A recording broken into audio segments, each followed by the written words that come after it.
The Elgin Police Department is dedicated to working in partnership with the community to promote safety and enhance the quality of life by serving with professionalism, encouraging open communication, and embracing diversity. Engaged. Partnering with our citizens and involved in our community. Progressive. Embracing innovative strategies while maintaining proven practices. Dedicated. Serving with integrity and professionalism. Elgin became an incorporated city in 1854 and installed its first police marshal, George W. Renwick. Over the years, the title of the head law enforcement officer changed from marshal to chief. And although the role has expanded, one duty has remained consistent: to ensure law and order for the citizens of Elgin.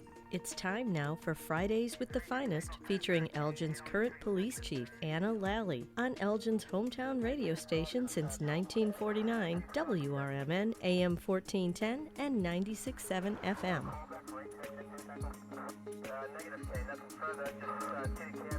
Well, how do you like that? Here we are. It's another Friday. So what does that mean?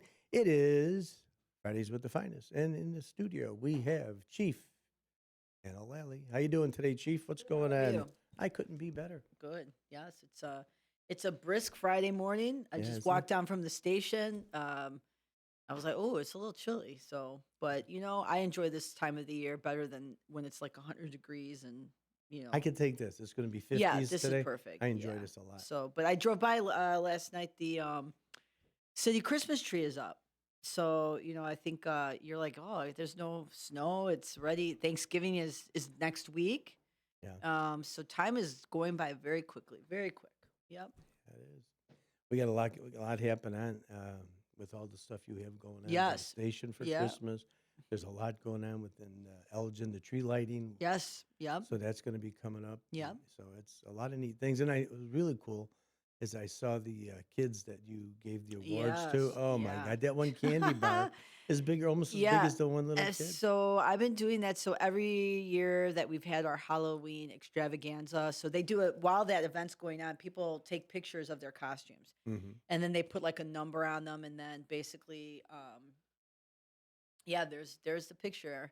And basically, what will happen is then once the event's over, Christy Schmidt, who runs our our crime-free initiatives, and she'll send me just the pictures of all the costumes, and then I picked the top 3 winners, and then she will pick an additional, I think, 3 or 4 winners. But the top 3 for the past 4 years that we've been doing this, I buy those Hershey bars. So those Hershey bars are 5-pound Hershey bars. And so you see like the one, it's almost as tall as the kid. So, Yeah, where's that other one? so when, the parent, so when the parent is there, they always get a kick out of it because obviously it's, but, all 3 of these beautiful little girls. And, the one who came in her costume as Michael Jackson, and she was doing the whole moonwalk and singing. And, but, those little things, those moments like that, just to spend 5-10 minutes with them, and put some smiles on some people's faces, and so That's what it's all obviously about. puts a huge smile on my face because when I'm holding, and that weighs 5 pounds, and they're holding it, they're like, give it to me. I'm like, all right. Yeah, they want that You guys candy. are strong little girls. So tell the truth. Is it a local dentist that supports you with this? Or No, what? you know what? And I always tell, I because know it's all everyone's you. like, you gave the kids 5 pounds of chocolate. I'm Yeah. like, well, yeah. I mean, I'm sure, Yeah, the I'm sure their parents appreciate will that. love me for it, but they have to share it amongst the family. How Of about that? course. Just you can't eat that by yourself. So, but yeah, so that's obviously those and thank you again to everyone in the Elgin community for coming out, and all our community partners and everything for being a part of what we do and continuing to be a part of our community engagement and building some really great relationships. We do have, as you mentioned, our open houses coming up. Annual winter open house is on December 6th from 10 a.m. to noon. Again, that's not anything with community partners because what we do is we like to open up our house, right? Our home to everyone. So community partners will be there, but it's more a way for us to say thank you and to show people kind of what we do. Yes. And, be able to, and this event too, some, we started with just the lobby of the police department, and now it's grown where we need probably, um, a couple floors in the police department because it gets bigger and bigger. So And normally you have something on the approach to the station as well. yes, There's always some kind of a, yes. you want a table and tent and Yeah, what have something you. like that. And we'll do a whole Nice. bunch. Santa will be there, bat rides, that's our armored vehicle. We decorate. We do decorate. We don't go as completely the way we do for Halloween because Halloween people are walking through the department. But it's a great event. It's a great way us to kind of just, Thanksgiving is here. And during this time too at the police department, we're really in kind of end of year mode, so, I say this is when kind of things slow down a little bit in terms of our community events. A lot of officers, this is the time where, they too have families and they want to spend some time with their families. So they take Sure. some vacation time. So we, obviously for me, it's getting our annual report and starting finalizing some of that. We start working on it now. Ryan Drake, who's our crime analyst, will be here, I think probably the second show in January because we get our annual report out early. Here it is, we're done. But that takes a lot of work between him and I. And, the supervisors will give us as much information as they can from their divisions. And then, I meet with the command staff. And then from there, it's just really Ryan and I going back and forth and fine tuning things. But Ryan does a vast majority of all the work and putting it together. And, he's just amazing, and it takes a lot of time because you have to have it accurate, it has to be right, it has to be meaningful, it has to be. Well, you turn it into the government as well, right? Not only the state, but the federal government. No, not Your that. statistics? No, those well, those our go to those? statistics, our crime stats are always Yeah. reported every month Okay. to the FBI, and we push that out to the community. But this is more of like the year end, and one of the things too is we're really going to focus. So I want to talk a little bit, this morning about some crime stats and kind of just kind of put into context some of the things that we're thinking about. One of the things I've talked about, less and less this year, which is a great thing. Ring Yes. the bell. There you go. That's the way to do it. um, so is our shots fired, right? So we are year to date at 22 shots fired incidents, and then last year at this time we were at 61. So Wow. that's a 64% reduction. Now, and then for victims who have been struck by gunfire, year to date we're at 4. Last year at this time we were at 14. So that's a 71% decrease. Now, I say that with a few little asterisks next to it. So first and foremost, you have to kind of see we peaked in 2020, and between 20 and 21 those years are such an anomaly, right? They're outliers because of what was going on globally, right? You have a pandemic, you have people staying home. You saw retail thefts completely, basically, are gone because no one's in the stores really. Some of those things that happen where people have the opportunity to have some conflict, whether they're out at the bars or they're out in a situation that's drastically reduced. So those years 2020 and 21, but what we did see, we saw a huge spike in our shots fired. So again, you kind of, why is that? What's the why of why crime happens? Crime happens for a variety of reasons, right? You have a willing offender, you have an opportunity, and then you have the environment, right? So there's sociological theories on why crime happens. There's people age out of crime. There's a need for crime. There's this social impact involved if they're involved with any type of criminal enterprise, a gang. So there's all these different reasons why crime happens. What's the economy look like, right?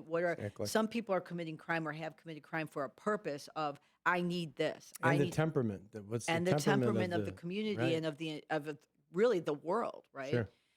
So you look at these numbers, and I've had a lot of discussions with Ryan, especially over the last couple months here, because you don't, as we see this drastic decrease, we want to know the why, right? And we want to make sure that the community, because there will be a lot of, hypotheticals or what people think may be happening. So what has been going on this year? Does it have a nexus to whether that's the sentiment in the community? Is that because immigration? Is that because of the things that we've been doing? Finally, you see the impact. Is that some of the programs we started a few years ago? Is it because people are just not committing crime, Yeah. right? Like, you can't say for certainty that this is the reason. But what you can do is do a deep analysis and look at really the, the concept of what do we have going here. So that's something that we're really going to be taking a deep look into. Um, and just in general too. So for October through October, our crime stats, again, some great information to have. Through October, our Group A offenses, and again, remember these are the most serious offenses, which are Group A offenses. We're down 8% from where we were last year in October. Our Group B offenses, which are the lesser offenses, we're down 6%. So overall, our crime is down 7% from where we were last year, and we were Right. already on a 53 or 50-year low. Now, you'll see peaks sometimes, but generally that downward trend. And again, you have to think about you have more people living in Elgin. So we have crime stats where we use, and we're pretty confident that they're accurate from about 1972-ish, something like that. Um, and what was happening in Elgin in 1972, right? Less of the population, right? Not as built up. Less laws, less Less laws. rules. Society Yeah. is different, but obviously more people you have together in an area, the more opportunity. So Right. when you think about where the city is today, right, with double the people, probably more than double the people, and we're at this historic lower rate, that's a lot to be said about the work that the Elgin police officers have done for years and continue to do, right? So that's why some of the programs that we implement, I can remember the youth empowerment program, and I so we start this program, and just to give just an example of this, we start this program 2020-ish, right? We started having some conversations, this program, and I will always, give credit where credit is due, because a lot of times when programs are put in the police department, people forget the history of who started the program, and then eventually someone comes out of it and says, "Oh, I did that," and Yeah, they that was take credit for it. mine. Yeah, no, you didn't do it. So I'm a huge proponent of always making sure that the credit is to the people that do it. So this program, and I will always give credit to, there's two community members who are now our liaisons to the community. Um, so Jeff Ligon and Aaron Cobb, and they literally, Councilman Corey Dixon, who knew them. I met Jeff at a protest. So in 2020, um, you know, we are out in the middle of, this is the first time where really a protest came to the station, and there were hundreds of people. And, so I went out there and talked with the people, and, really trying to figure out, what is it, like, let me hear this, let me listen to this. And him and I started walking with each other in this protest, walking just around the station, which, at the time, my deputy chief, which was Colin Fleury, who's now the chief in West Chicago. I love Colin, one of the best deputy chiefs I've ever had, great person. I came back to the station. He was like, really, Anna? Did you have to go walk around the station? Because they're worried about safety, Sure. right? And I appreciated that, but I felt comfortable. I felt like this is my community, right? And I'm not afraid, and I'm not going to. You have to talk to someone to Yes. connect with somebody. But I appreciated, obviously, he's looking from the lens Sure. of my role as officer safety. My role is to keep you safe. So, but when I had that 15 minutes with Jeff and walking and listening to his story, and him telling me, when I was a kid and some of the things that I went through, and he's been very public about it. He's gone in front of council, talked about his life, um, and the things that he did to change his life, because he was involved in some things that, he sees the impact. And then talking about, future generation and his kids and what he doesn't want for his kids, and especially the relationship with the police. And I listened to him, and I said, okay, you know what? I hear you. So we need to sit down, and we need to do something. So I gave him my business card, and I had done that multiple times with a lot of people, protests at city council meetings. You're upset. Here's my card. Let's talk. Let's talk. Let's talk. And there were a handful of people that eventually did sit down, and we had really great conversations and productive. And so Jeff, eventually, he did call.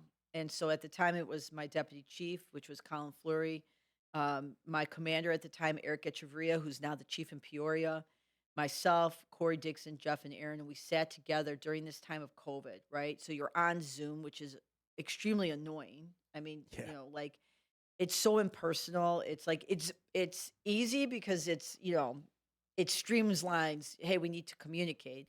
But when people are on Zoom, some people they're not. People are like, but we were listening, right? And so we met. Then when we could meet in person. We meet in person. We create this program together, and you know, this was Jeff who had, what I always say, the courage to talk to someone who, he didn't really probably feel comfortable at some point, and I who said I want to hear it and didn't have an ego about it and didn't think about, well, this is, you're going to listen to what we say because we're the police. And, you know, from that and with Councilman Dixon and with Aaron and, Colin, we create this program. So here we are 5, 6 years later, and we absolutely see the result of the hard work. Now, Danny Flores, who's in our crime free unit, he's our community liaison. He's taken the point working with our special investigations group. And there were some officers when we first started that program that were really integral in putting down, like, start to break down these barriers and Right. these walls. And so, but at the time I also heard through the grapevine, and obviously and saw some things on social media about critics, people that weren't even living in Elgin who but knew about Elgin. And the critical, oh, so why is the community taking this program, and this is why is like, why it's this constant criticism. And I as much as it sounds, as I've said, your critics are always going to be the ones that push you. And your critics also teach you to be gracious. And Yeah. your critics also teach you to, the people that criticize constantly, you're just not doing the work. I don't have time to sit here and criticize because we're busy. We got stuff going on. We got this going on. We got that going on. But the criticism, to hear it, I appreciated it. I mean, it's not fun to hear it, right? Because you're just like, no, nobody knows the intimate details of what you're trying to do and why you're doing it, and all these conversations that you're having. And they never met someone. You've never met Jeff. You've never sat in a room with him and listened to his story. And so the respect that I will always show people, especially my life and his life, are completely different, right? Totally contrast. Completely. But you know what? In that, we found a way together to do something. And I will always give him and Aaron and Councilman Dixon the absolute credit to, who they decided to put their guard down a little bit and, work with us instead of against us. And so, I think the programs that we implement, at the time, because I could have said, oh, we're getting criticism. Oh no, I don't want people to, right? Every day someone's going to criticize something that I do, right? And that's fine. And I appreciate it because sometimes they're correct and I need to adjust myself, or I need to open my mind a little bit. And sometimes it's unwarranted. And that's where you learn to show graciousness. And so, but these programs, our youth empowerment program, our collaborative crisis services unit, ESD, our emergency services detail, all these things, we're kind of, you feel the buzz a little bit, right? Yeah. Here we are 6, 7, 8 years later, and it's a great thing. And I give all the credit to the men and women of the Elgin Police Department and our community, right? This is the secret sauce, right? And that's not to say people won't criticize or they're not unhappy, or, but if you can find the middle. And so, year to date, when you look at some of our crime stats and where we're trending now, I've been here plenty of times where our shots fired are up, and Yeah. and then people are calling me and on social media and criticizing, and quite frequently the times where you're seeing where we're not having shots fired, people are not going to come up there and say, hey, we noticed you haven't had a shots fired. That's great. They're not going to do that, right? Like, you would want them to do that. You would It's appreciate only when you that. do something wrong. And that's just the nature of the business, Yeah, right? sure. But that being said, as the police chief, and seeing this and thinking about the why of it, right? It's everything. It's the police officers' great work. It's our ability to, I think, to be very open to criticism, and then because that we've pushed ourselves to do a lot of great things.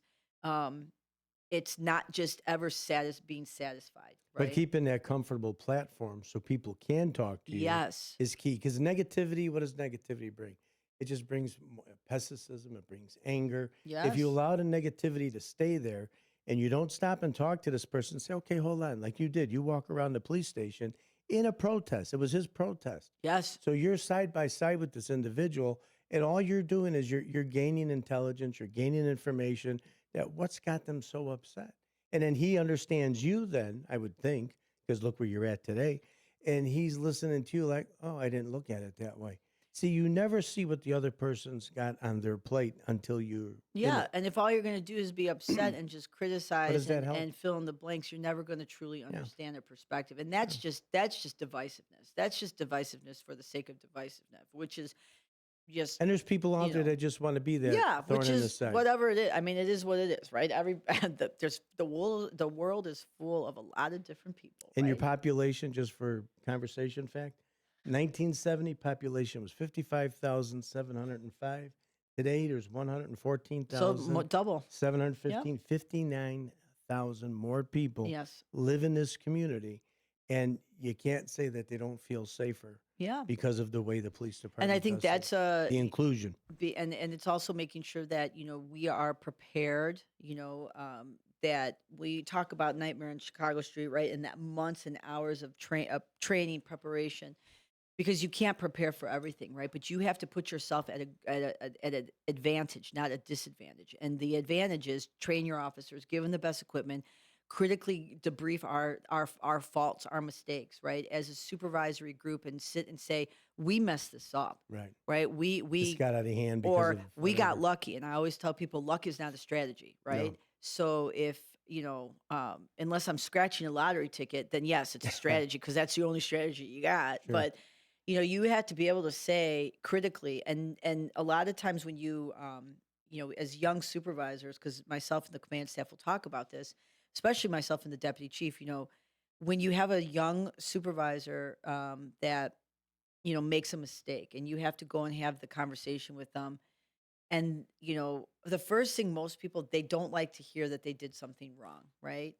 Me, myself included, right? Like, It's human but nature. it's human nature. But then when you think, all right, why is this person saying this to me?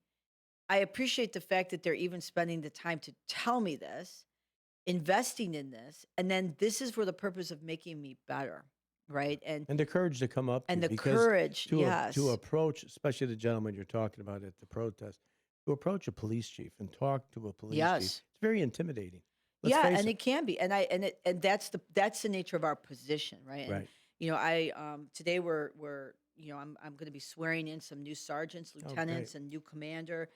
And one of the things, I met with one of the officers who's about to become a sergeant, and I was telling them, like, you have to be willing to open yourself up to a lot of criticism, but then receive it differently. And when you do that, the thing that you're afraid of, whatever it is, I'm afraid to make a mistake. I'm afraid that people are going to look at me and they're going to criticize me.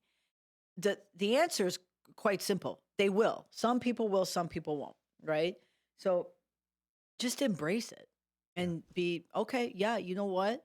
Before you tell me I messed up, I'm going to tell myself. And then I'm also going to sit there, and when you come and tell me, I'm going to say, so from your perspective, especially if you've been in the position that you should seek out people who have been in the places that you've been. I've, as you well know, I've been overweight my whole life. This is the first time I've ever been this slender. Yeah. But when you're that heavy guy, that big guy, you attack yourself first. Well, you make a fat joke, if you want to call it Yeah. a fat joke. And you make that fit. Now you can't get me on that joke. So now what do you want to use? You know what I mean? Exactly. Now what do you want to attack? So Exactly. you level that playing field. Yes. And that's what you do as police chief, I can imagine. Like another thing I applaud, and I think you call it what do you call the armor vehicle? Oh, the bat. Yes. Okay, see, you don't take that as a position of authority and negativity. You bring that in Mm-hmm. to all of the social, because that's not just a weapon to No. get the bad guys. No. That's a tool to rescue people. Because I think it even Yes. says, does it say rescue on the side? Yes, I it's thought a it did. yes. So it's a well. So we have our ESD trucks, which you'll see, which are emergency service detail. But then you'll see that our armored vehicle says rescue. I think Yeah. it says rescue one on it, right? think And it I does. think that was that was Sergeant Brad Duffy, who's going to be promoted today to lieutenant, and him talking with Commander. Well, he's Sergeant Jim Lally, but he's the commander over our SWAT team, and that was Brad's idea to put that on there because There we go. he's absolutely correct. We do use it as a rescue. So kudos to again. Where did that come from? It came from Sergeant Brad Duffy. There it is, right? So That just tempered down. This is a massive, authoritative looking vehicle. oh yeah, it's and big scary too. for most Just people. so you know, the tires on that thing, when I stand next to it, it comes up to like right about here Oh, because no I'm pretty kidding. Shoulder- short. almost shoulder height. Yes. Yeah. So those guys are pretty tall. But so the armored vehicle too, right? So people will say, well, why do you have this, this military, this? Well, it's simple, right? And I always say this: when you see the armored vehicle driving through Elgin, it could be doing a host of different things. It could be going to a search warrant for a barricaded subject. It could be saving someone from some type of From the violent same. situation, Yeah. or it could be going to a community event, or it could be giving rides on our Christmas or Halloween event, right? So that becomes part of the tools of what we do to do our job, right? The narrative or the emotion tied to some of these things. The armored truck, it's a truck. But what does it represent to some people, right? That's the deeper conversation. That's the deeper understanding of when somebody says, I don't like your, I remember, I'll tell a quick story as we were at a Thanksgiving, community Thanksgiving, which I know they're doing the community dinner this year again too. Right. So, this is on Thanksgiving. The officers will pop in, will help to serve food. So I came in the morning, before I was going to go do my things with Thanksgiving with my family. But so I'm there, and as I walk in, there's a bunch of officers. But so I'm in my uniform shirt, my gun. I'm not wearing the full vest and stuff like that. The other officers are because they're coming in and out, and they're still working the street. There's a community member that I saw them go up to one of the officers, and I could tell by their body language and their animation, they were not happy that this officer was coming in with their full vest, right? It had vest, their tax stuff, all these things. And so I walked up and, I interjected and, explained to the community member, because they're like, well, why can't they dress like you? I said, well, because I am not responding to calls and I am not actively working the street right now. And, Right. and more importantly, they need to be safe. They can't keep people safe if their safety is at risk. Exactly. So I see that, right? The officer is like, okay, thanks, Chief. I'm like, yep, no problem. I have a follow-up conversation with the community member. And here comes the next officer. And that guy beat, boom, right to the officer. I was like, it finally got to the point, I said, listen, because I knew the guy. I said, listen, everyone that's going to come in here is going to be dressed like that. Understand your point, clearly get it. Here's the perspective. This is why, they don't need to constantly have to, but I understood why that community member was so upset because that vest, that very military present represents a very, harsh thing to some people. Sure it does. Where if you tell them, listen, if there was an active shooter right now at this event, do you want these officers to be safe so that they can keep you safe? It changes the mindset, right? It flips the paradigm in their mind of what that vest means. Well, why do you guys have outside vest carriers? Why can't you wear your vest inside? Well, do you know that when officers wear all this stuff on their hips, that their back starts hurting and they have all these medical problems? So we, front load it for the purpose of making sure that they're Balance. comfortable. Balances out the Because body. when they're 50 or 60 years old, so that they can enjoy a quality of life after giving many, many years of service, right? So Absolutely. this is a balance of it's more of what you said. You don't understand each other until you find a way to communicate, not talk past each other, and find a way to truly build those meaningful relationships. So anyhow, next Thursday, our open house again, December 6th. From 10 to noon. Obviously, Thanksgiving is Thursday, so I wish everyone a great Thanksgiving. Please spend time with your family. Enjoy it. Officers still work on Thanksgiving. They're still here Yeah, protecting you're open and serving. 24 hours a day, I hear. We are open 24/7. So I am still up in the air if I'm going to be here on Friday. I think I will be here Friday morning. So I'll pop in and see. I think. Are you going to be here? Of course, Friday? I'll be Okay, here. so then I will be here next Friday, and I hope Look everyone forward to it. enjoys a great weekend as well. So take care, everyone. And what success you're sharing too is you're getting toward the end of the year. You are sharing such a success with the crime stats being so low. We don't want to jinx them. We're not going to talk about shots fired as much. But you know what? We do talk about them too. And that goes to, again, what the police department's doing as a whole. And these are all great great, wonderful things. Chief Anna Lally, we appreciate you being in the studio. Thank you. You always, anytime you want to come in, doesn't have to be a Friday. We'd love to have you. Thank you. Be safe out there and have a great day. Talk to you soon. You've been listening to WRMN 1410, Fridays with the Finest.